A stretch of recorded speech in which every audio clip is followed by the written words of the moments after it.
She was the largest battleship ever built. 72,000 tons of steel, guns so massive they could fire a shell the weight of a car 25 miles across open water. The Yamato wasn't just a warship. She was a floating fortress, a symbol of imperial invincibility. But on April 6, 1945, she left port on a mission her own commanders called suicide. No air cover, barely enough fuel for a one-way trip. 3,000 men aboard, most of them teenagers who'd never seen combat. They were sailing toward Okinawa, straight into the teeth of the most powerful naval force ever assembled. And everyone knew. The admirals knew. The crew knew. Even the emperor had been told the Yamato would not return. So why send her? Because symbols don't retire quietly. Because Japan was losing, and pride demanded one last act of defiance. Because sometimes a nation chooses spectacle over survival. The Yamato's final voyage wasn't a battle plan. It was a funeral procession, dressed as glory. And as she slipped into the East China Sea that morning, her deck crowded with young faces, staring at a horizon they'd never see again, the question wasn't whether she would sink. It was how long the world would take to forget. By the spring of 1945, the empire of the rising sun was dying in slow motion. American bombers had turned Japanese cities into ash: Tokyo, Osaka, Nagoya. Entire neighborhoods erased in single nights. Firestorms so intense they created their own weather. Hundreds of thousands dead, millions more homeless, wandering through ruins that used to be home. The Imperial Navy, once the pride of Asia, was a shadow of itself. At Pearl Harbor, they had struck first, and struck hard. But 4 years later, the fleet that had stunned the world was scattered across the Pacific floor. Carriers sunk at Midway, cruisers shattered in the Philippines, destroyers picked apart in nameless straits. The war was over in everything but name. Yet surrender was unthinkable. Not because victory was possible, not because strategy offered hope, but because the code that had built the empire, Bushido, the way of the warrior, demanded that honor outlive defeat. To the men in Tokyo's marble war rooms, there was no difference between losing with dignity and losing without it. One was tragedy, the other was erasure. So, they planned one final operation. Not to win, not even to slow the inevitable, but to prove that Japan could still choose how it fell. The plan was simple, almost medieval in its fatalism. They would send the Yamato, the last symbol of naval supremacy, on a one-way mission to Okinawa. She would beach herself on the island's shore, becoming a stationary gun platform. Her crew would fight until the ammunition ran out, then join the ground forces in a final stand. It was tactically meaningless, strategically insane. But to the admirals who proposed it, meaning wasn't measured in miles gained or ships saved. It was measured in whether future generations would say, they went down fighting. And so, in a nation where children were being trained to fight with sharpened bamboo, where kamikaze pilots wrote farewell letters before breakfast, where the word surrender had been systematically erased from the cultural vocabulary, the order was given. The Yamato would sail, not as a weapon of war, but as a monument to the idea that some things mattered more than survival. Even if no one could quite say what those things were anymore. She was born in silence.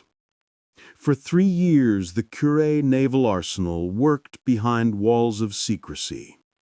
Bamboo screens 20 feet high blocked every angle. Guards with orders to shoot anyone who tried to photograph the dry dock. Even the workers didn't know what they were building, only their small piece of something enormous. When the Yamato finally slid into the water in August 1940, those who witnessed it stood speechless. She was longer than 3 football fields, wider than a city street. Her hull towered 60 feet above the waterline, a cliff of riveted steel that seemed to defy the ocean itself. 72,000 tons. To put that in perspective, she weighed more than the entire British home fleet at the Battle of Jutland.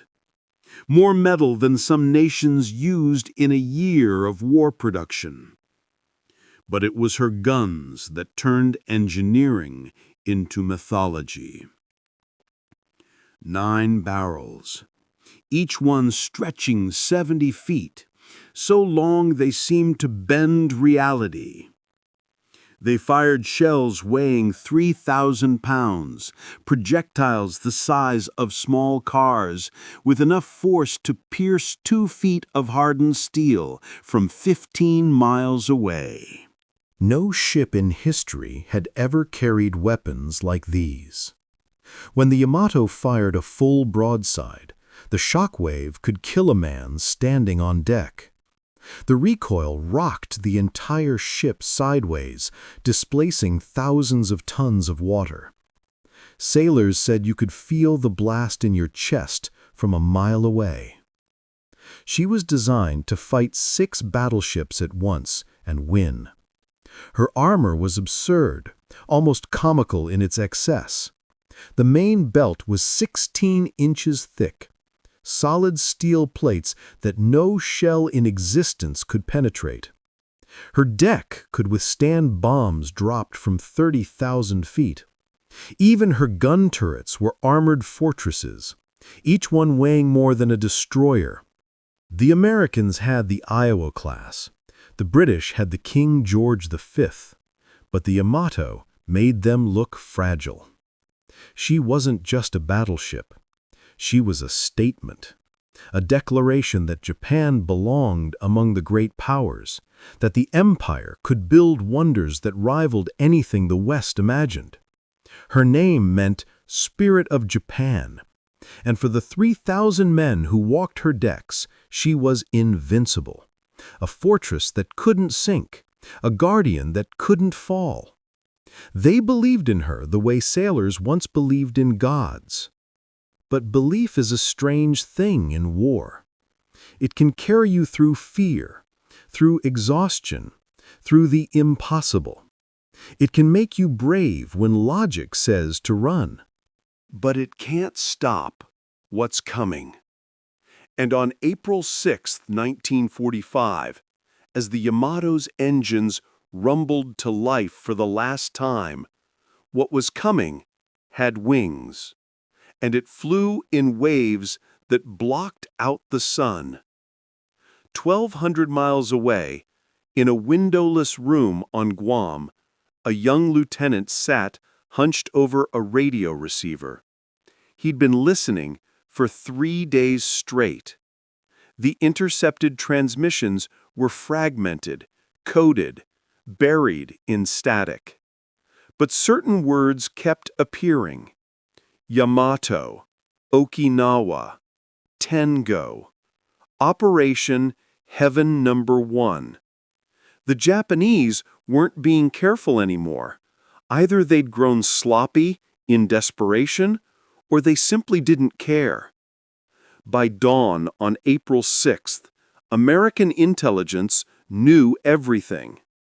They knew the Yamato had left port with a skeleton escort, 1 light cruiser, 8 destroyers. They knew she carried only enough fuel for a one-way trip. They knew her destination, her route, even her intended arrival time at Okinawa. What they didn't know was why Japan would sacrifice its greatest symbol so carelessly. Admiral Raymond Spruance read the reports without emotion. He commanded the Fifth Fleet, the largest naval force ever assembled, over 800 ships, thousands of aircraft, more firepower than most nations could dream of fielding in an entire war. And now, Japan was sending its crown jewel straight into his hands. It felt wrong, too obvious, too easy. Could be a diversion, one of his aides suggested. Pull our attention north while they hit us somewhere else. Spruance considered it, then dismissed it. There was nothing left to divert. No hidden fleet waiting in reserve, no secret weapon that could change the math. Japan was down to gestures now, and gestures didn't win wars. But they could kill a lot of men if you underestimated them. "We don't take chances," Spruance said quietly. "Not this close to the end." He turned to his air commanders, men who'd flown missions over Tarawa, Iwo Jima, Saipan, men who'd seen what happened when you assumed victory before the fighting stopped. "I want every available plane in the air at first light. Hellcats, Corsairs, Avengers, everything. Find her and sink her before she gets within 100 miles of Okinawa. No risks, no heroics, no battleship versus battleship showdown that Hollywood might one day romanticize. Just mathematics. The Yamato was the past, a relic of the gun and armor era, beautiful and obsolete. American carriers were the future, planes that could strike from beyond the horizon, faster than any ship could turn, more lethal than any cannon. This wasn't going to be a duel. It was going to be an execution. And as the sun set over the Pacific that evening, casting long shadows across rows of aircraft being armed and fueled on carrier decks, the trap was set. The Yamato was sailing into open water, but the sky above her belonged to someone else. April 7th, 10 a.m. The Yamato cut through calm seas, her bow splitting the Pacific into white foam. Behind her, 8 destroyers struggled to keep formation. The light cruiser Yahagi rode alongside, her crew watching the horizon with the nervous energy of men who knew they were exposed. No air cover, no backup, no way home. 3,000 men sailed in silence, waiting for something they couldn't see but knew was coming. They didn't have to wait long.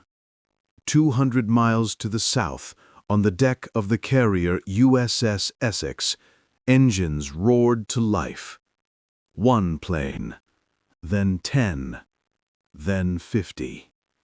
Hellcats and Corsairs climbed into formation, their wings heavy with bombs or rockets.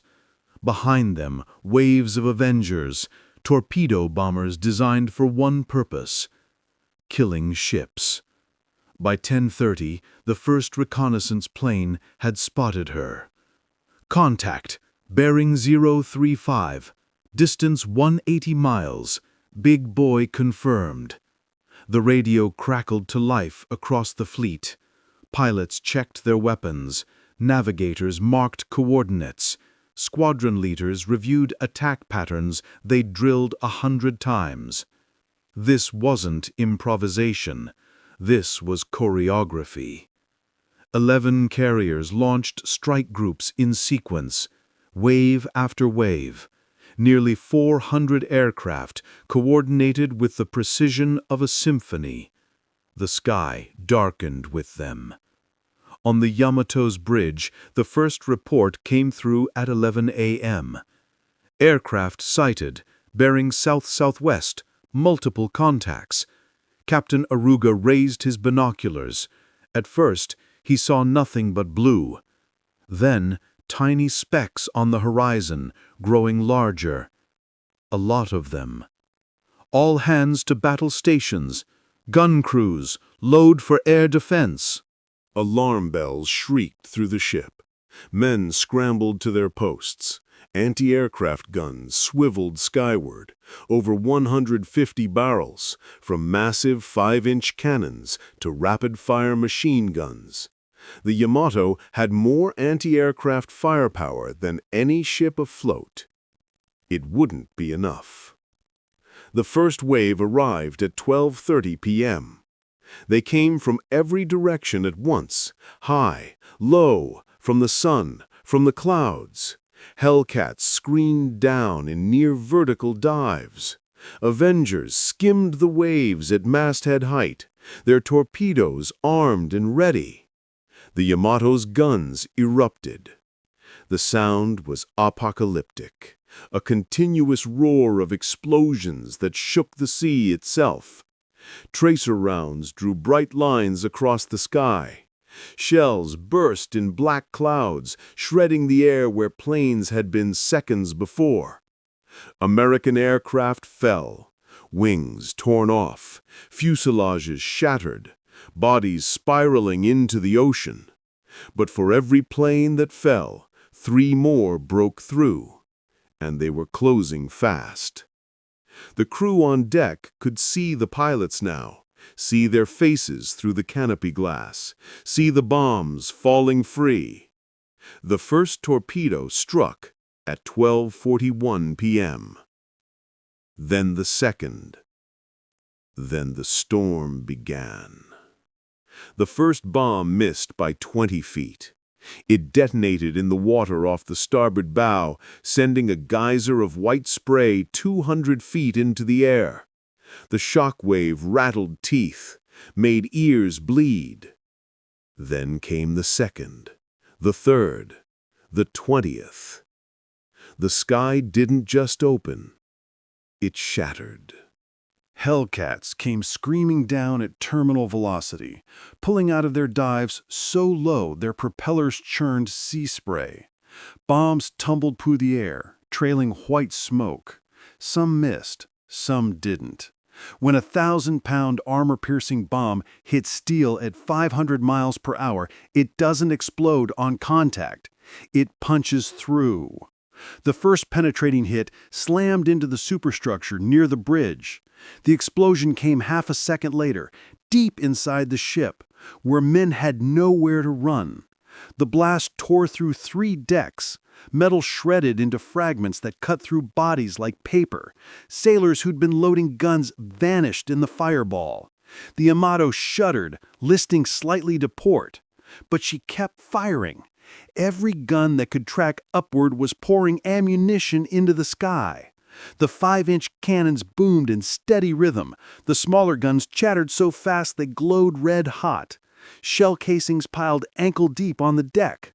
Above it all, the massive main turrets, those legendary 18-inch guns, rotated skyward and fired. Not at ships, at planes. They loaded shells with timed fuses, designed to explode at specific altitudes. Each detonation created a killing field of shrapnel 100 feet wide. Planes caught in the blast simply disintegrated, but the Americans kept coming. Avengers approached from opposite sides simultaneously, forcing the Yamato to choose. Torpedo after torpedo knifed through the water, their wakes drawing white lines across the blue. Some struck the hull with dull, shuddering thunks that rippled through the entire ship. Water rushed in. Compartments flooded faster than damage control teams could seal them. Men drowned in darkness, trapped behind watertight doors that had to stay closed to save the rest. The list grew steeper. On the bridge, Captain Aruga gripped the railing as the deck tilted beneath him. His uniform was soaked in spray and blood, not his own. A bomb fragment had killed the man standing beside him 3 minutes ago. "Counter-flooding," he ordered, voice steady despite the roar. "Stabilize the list." Engineers opened valves, deliberately flooding compartments on the opposite side to balance the ship. It worked. The Yamato rolled back toward level. But the ocean inside her was rising. Another wave arrived, then another. The Americans had stopped counting sorties. They just kept launching planes, cycling through carriers, refueling, rearming, returning. 400 aircraft, rotating in mechanical efficiency. The Yamato fought like a cornered bear, ferocious, desperate, magnificent. But bears don't fight hurricanes, and the hurricane had only just begun. 17-year-old Petty Officer Yoshida had been in the Imperial Navy for 4 months. He'd never fired his gun at a real target, never seen combat, never even been to sea before the Yamato. Now he crouched behind the 25mm anti-aircraft mount on the aft deck, hands shaking so badly he could barely load the magazine. The gun crew beside him was dead, all 5 of them, taken out by a single strafing run. Their bodies lay twisted on the deck, still wearing surprised expressions. Yoshida had pulled their ammunition belts free without looking at their faces. He loaded, fired, loaded again. He had no idea if he was hitting anything. The sky was just noise and smoke and shapes moving too fast to track. His ears had stopped working properly an hour ago. Everything sounded like it was underwater now. A corsair roared past, so close he could see the rivets on its belly. He fired anyway.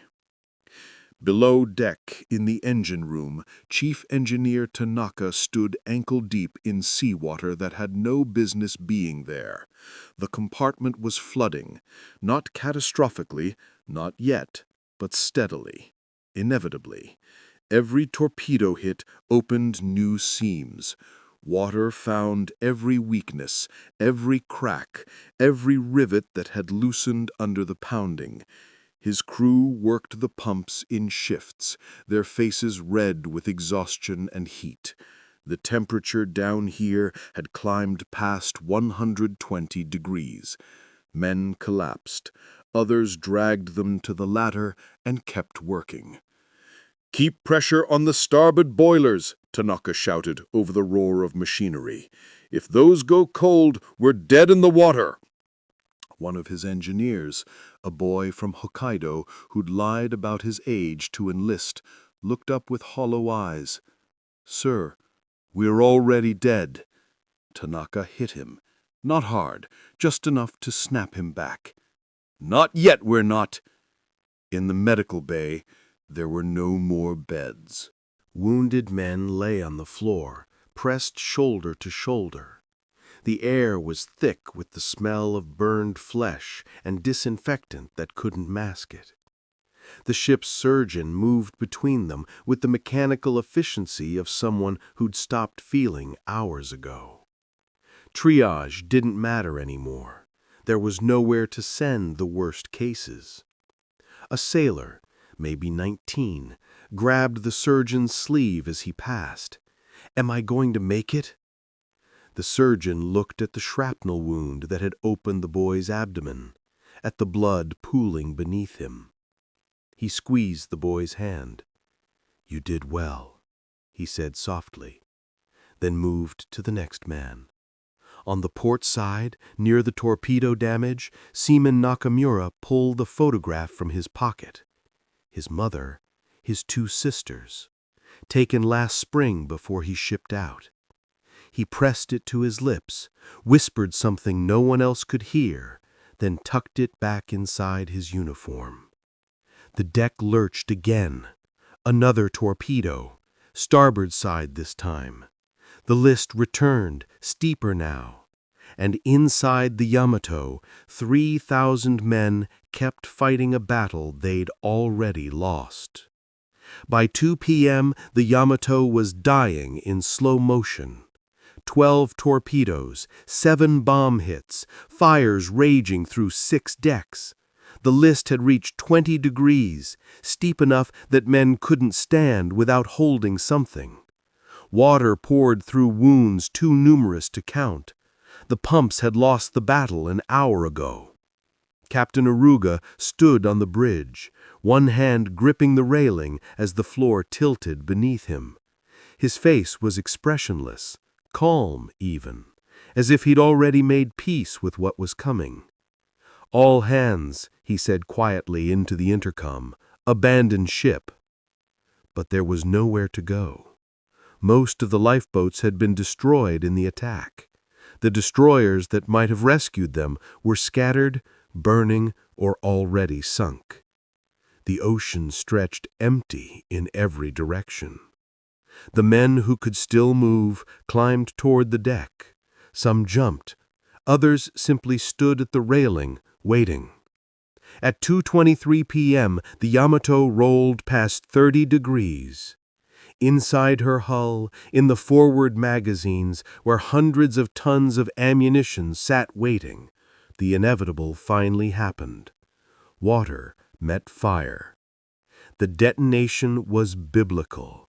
A fireball erupted from inside the ship, bursting through the deck, through the superstructure, through the very air itself.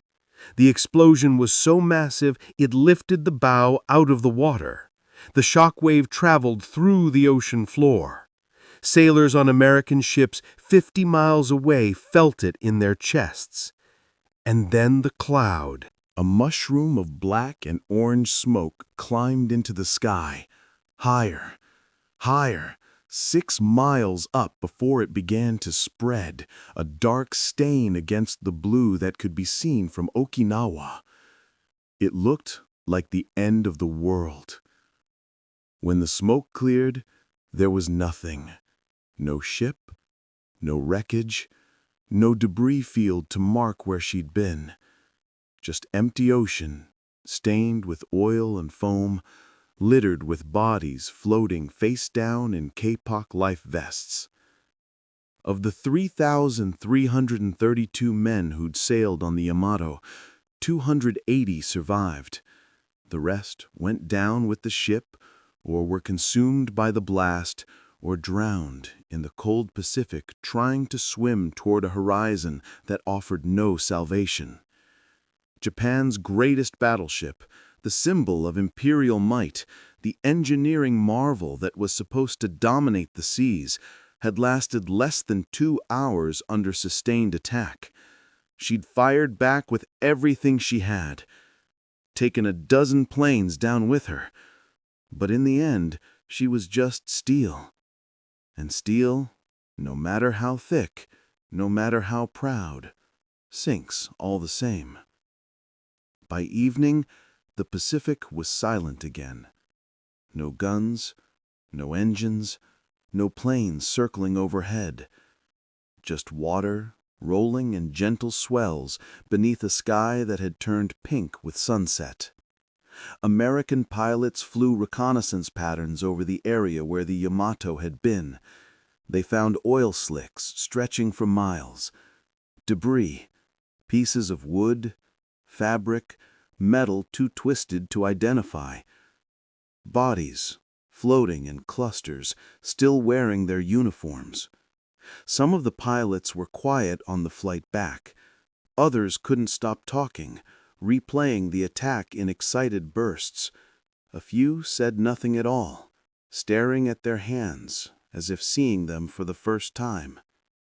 They'd just killed 3,000 men. It didn't feel like victory, it felt like work. On the Essex, Admiral Mitzger received the final reports without celebration. He read the numbers: 11 aircraft lost, dozens damaged, minimal American casualties. A tactical masterpiece. He didn't smile. "Make sure search and rescue gets coordinates for survivors," he said. "Anyone still in the water?" His aide hesitated. "Sir, those are enemy combatants." Mitcher looked at him coldly. "They're sailors." Rescue efforts found a handful of Japanese survivors over the next 2 days. Most refused help. Some tried to swim away from rescue boats. A few chose to drown rather than be captured. The ones who were pulled aboard sat in silence, wrapped in blankets, staring at nothing. They'd survived the unsurvivable, and they didn't know what to do with it. Back in Japan, the news arrived slowly, first in whispers, then in official statements so carefully worded they almost hid the truth. The Yamato had been engaged by enemy forces. Her crew had fought with exceptional valor. The mission had achieved its spiritual objective. But everyone understood. She was gone. The invincible ship, the pride of the empire, the symbol they'd built shrines for, erased in an afternoon. For historians watching from the future, the math was already clear. The Yamato's sinking wasn't just the loss of a ship, it was the death certificate of an entire era of warfare. For 300 years, naval power had meant battleships, massive guns, thick armor, floating fortresses that dominated the seas through sheer physical presence. But on April 7, 1945, a ship that cost more than some nations' entire military budgets was destroyed by planes it never even saw coming. The future didn't belong to steel and cannon anymore. It belonged to speed, to range, to weapons that struck from beyond the horizon. The age of the battleship had ended not with a treaty or a decision, but with mathematics. And in the cold calculus of modern war, the Yamato had simply been too slow, too visible, too invested in a kind of power that no longer mattered. She'd been magnificent, but magnificence doesn't stop torpedoes. She rests now, 2 miles beneath the surface. In 1985, explorers found her. The wreck sits upright on the sea floor, split in half by the magazine explosion that ended her. Her massive guns point at nothing. Her armor, once impenetrable, is covered in coral and rust. Small fish swim through compartments where men once slept. The ocean has claimed her completely. But her ghost never left. In Japan, she remains a symbol, though of what depends on who you ask. To some, she represents courage, the willingness to fight when defeat is certain. To others, she's a cautionary tale about pride that blinds reason. Both are true. The Yamato was built to dominate an age that was already ending. By the time she launched, carriers had already proven superior. But nations don't abandon symbols easily. They cling to what made them great, even when greatness changes shape. That's the real tragedy. Not that she sank. Ships sink, men die. That's war. The tragedy is that everyone knew it was pointless, And they sent her anyway, because sometimes honor demands spectacle, because surrender, even rational surrender, feels like betrayal, because a culture that had elevated death over defeat couldn't imagine another choice. 3,000 men paid the price for that logic. War has a way of exposing what we value most, and in the Yamato's final voyage, Japan revealed that it valued the appearance of strength more than the lives of its sons. That's not unique to Japan. Every empire in decline has made the same choice at some point, sent young men to die for something symbolic, something that mattered more on paper than on the battlefield. The Yamato was simply the most expensive version of that mistake ever built. Today, her story endures, not because she was invincible, but because she wasn't. Because she reminds us that power without purpose is just weight, that technology without wisdom leads only to deeper graves, and that the ocean, patient and indifferent, eventually swallows everything, even legends.